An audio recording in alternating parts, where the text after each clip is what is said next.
¿Cómo están, comunidad de historias de terror? Soy Antonio y vivo en León, Guanajuato.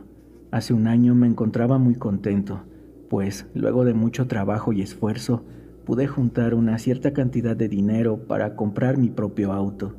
De verdad que estaba muy feliz, ya que no soy alguien que se caracterice por tener muchas cosas. Muy emocionado me puse a buscar carros en venta por Facebook, en la sección de Marketplace. Así anduve varios días, viendo las opciones, hasta que encontré una que llamó mucho mi atención, pues se trataba del carro que siempre quise tener, un hermoso Vento, y en el color que más me gustaba, en azul. Pues me metí a ver el perfil del vendedor. Entonces vi que se trataba de un señor grande, como de unos 50 años. Tenía fotos de su familia y nada parecía extraño. Sin embargo, el precio del carro me resultaba difícil de creer, pues realmente pedía muy poco para el tipo de auto que era.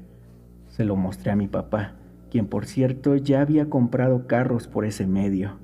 Él me dijo que le marcara el número en la publicación para hablar con el vendedor, y así lo hice. En la llamada, el dueño me explicaba las razones del por qué vendía su auto y me envió más fotografías para verlo mejor. Me convenció y quedamos de vernos en un lugar público al día siguiente. Se llegó la hora. Estábamos en el lugar acordado, mi papá y yo. Sin embargo, el hombre no llegaba. Luego de un buen rato me marcó para decir que ya iba en camino y para disculparse por el retraso. Durante ese tiempo de espera, noté que un hombre pasó varias veces cerca del estacionamiento donde estábamos esperando. No quise darle importancia. Sin embargo, ese sujeto hizo algo que sí me llamó la atención, pues al pasar de nuevo cerca del estacionamiento, iba hablando por teléfono, pero con la cámara del celular apuntando en todo momento hacia nosotros. Fue algo muy raro.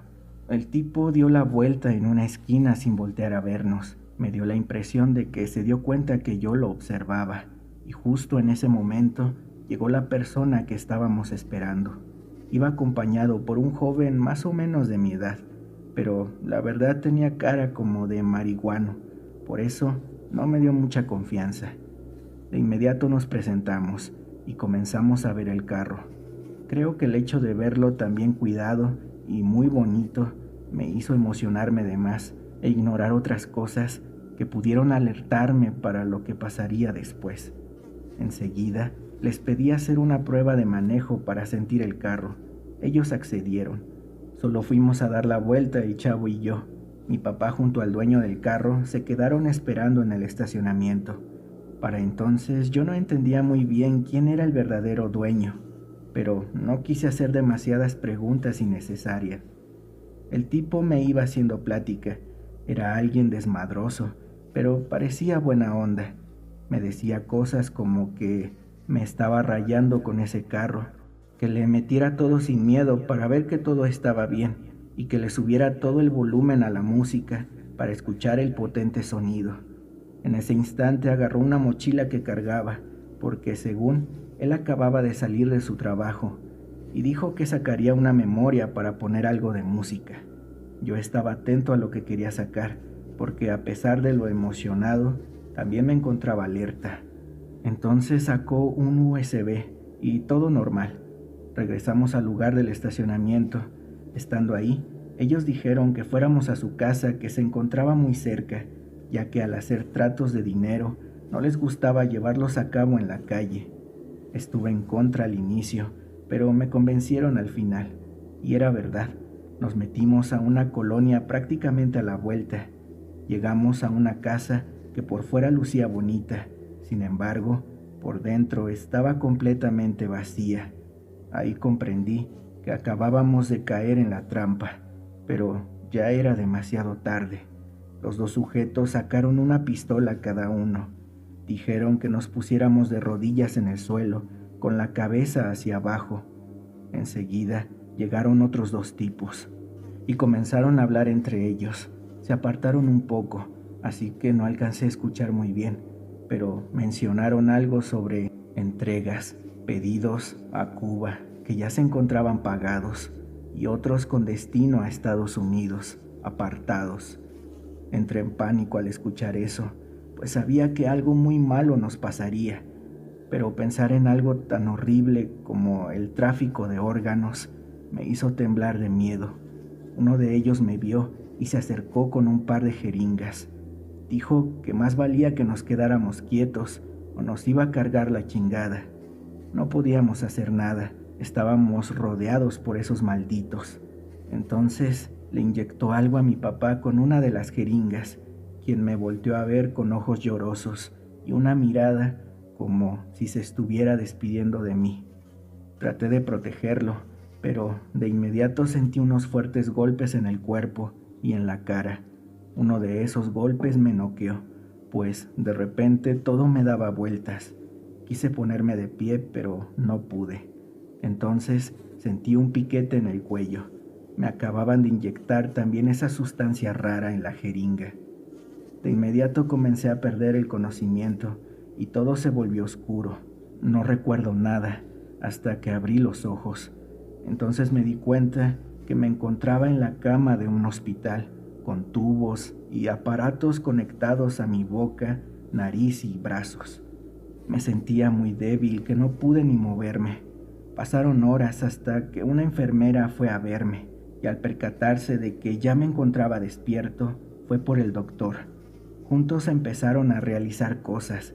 Decían que ya la había librado y se miraban contentos. El doctor se acercó con una sonrisa y me dijo: «¿Cuánta suerte tuviste, chavo? Unos minutos más tarde y ya estarías con San Pedro. Tu papá también ya despertó. Tranquilo, vamos a hacer todo lo posible por salvar sus vidas». No sabía lo que pasaba y tampoco podía preguntar nada. Estuve así por unos 3 días, hasta que al fin me quitaron todos los tubos y mangueras. Lo primero que pregunté fue cómo estaba mi papá. Sentí un gran alivio al escuchar que se encontraba bien y que incluso le habían desconectado todo un día antes que a mí. Entonces pude enterarme de lo sucedido. Resulta que los sujetos que me vendían el carro en realidad eran una banda de secuestradores y traficantes de órganos.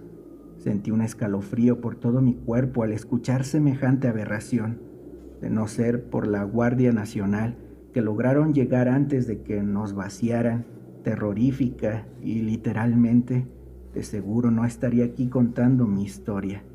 Sin embargo, tal vez algún tipo de ángel nos protegió esa noche, pues no me explico cómo logramos sobrevivir, luego de que nos abrieran y sacaran un riñón a cada uno.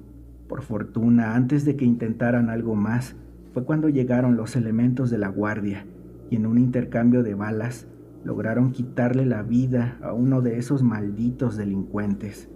Pero lo más increíble es que entre los elementos de la Guardia Nacional iba alguien que había sido paramédico. Pues bueno, luego de la noticia, al fin pude reunirme con mi papá y con el resto de mi familia. Tuvimos que esperar 2 semanas adicionales para que pudiera salir de nuestro sistema la droga con la que nos durmieron, ya que se trataba de una sustancia muy peligrosa que no mata al instante. Deja los órganos funcionando para que esa gente pueda sacarlos vivos y frescos, por así decirlo. Pero si no se combate a tiempo, los detiene por completo en un par de horas, provocando la muerte. Con esa información, me di cuenta de lo cerca que estuve de perder la vida. No podía creerlo, era difícil de digerir. Con todo eso en la cabeza, caí en llanto cuando me di cuenta que la había librado de milagro. Luego de recibir el alta médica, con los cuidados y recomendaciones pertinentes, regresamos a casa. Fue un procedimiento complicado y muy tedioso, pues debíamos rendir nuestra declaración para la denuncia y describir los retratos hablados de los delincuentes. Yo sufrí un trauma que me dijeron los médicos incluso sería normal. No quería salir a ningún lado. Me daban ataques de pánico al poner un pie sobre la calle. Por tanto, no salía de mi casa. Todo se volvió oscuro y sombrío. Las pesadillas me atormentaban y comencé a soñar con ese día.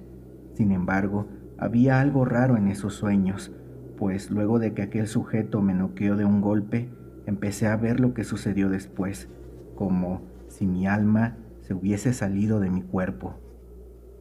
El que me golpeó tomó una navaja grande y con ella abrió a un costado de mi abdomen para sacar con las manos el riñón. Sin embargo, mientras lo hacía, una sombra completamente negra apareció en su espalda, montando sus hombros. Cuando se preparaba para sacar lo demás, de pronto derribaron la puerta de un golpe e ingresaron hombres armados y uniformados.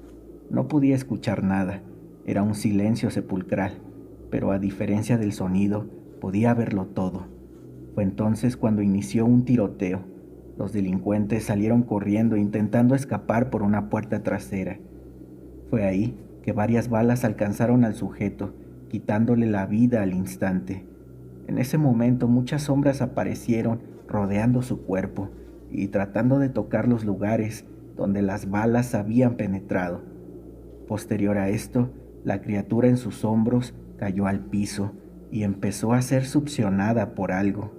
En ese proceso, arrastró con él al cuerpo del delincuente abatido, hasta que desaparecieron junto a las demás sombras que seguían aferradas al cuerpo. Después, uno de los oficiales de la guardia empezó a pedir espacio con las manos para detener el sangrado en mi cuerpo, mientras varios de sus compañeros salían en persecución de los hijos de puta que lograron escapar. De inmediato se dirigió con mi papá, a quien le habían hecho lo mismo. De verdad que se notaba la desesperación por salvar nuestras vidas, pero no estaba solo. Una luz brillante lo acompañaba, como si ésta guiara cada movimiento que hacía aquel hombre. Fue en ese momento que dejé de observar la situación. Ya no pude ver nada. Solamente empecé a escuchar voces, como si estuviese despertando de algún sueño, o más bien, como si mi alma regresara a mi cuerpo. Sin duda se trató de una experiencia extracorporal, un déjà vu, o qué sé yo, más que una simple pesadilla. Pasaron los días. Me citaron para leerme la declaración de los elementos de la Guardia Nacional y me di cuenta de que era exactamente igual a ese sueño que tuve, o lo que haya sido. Cada parte coincidía detalle a detalle. Incluso me enteré en qué partes del cuerpo le dieron las balas al delincuente, como si se tratase de una venganza por parte de todas las víctimas a las que les arrebató algo, pues perforaron sus riñones, hígado, ojos, pulmones, corazón y hasta el cerebro. No tengo ni idea si existe el karma o la justicia divina, pero sin duda que a ese miserable le llegó su castigo. Por mi parte, he logrado llevar una vida normal con la ayuda de varias personas. Mi papá igual, pues resulta que un solo riñón es capaz de soportar la carga de los dos, con ciertos cuidados, claro. Hace apenas 2 semanas, por fin logré comprar mi auto, y parece que las cosas van mejorando, dejando cada día más atrás aquella horrible experiencia. Bueno, historias de terror. Me despido, esperando les haya gustado mi relato. Mucha suerte a todos y hasta luego.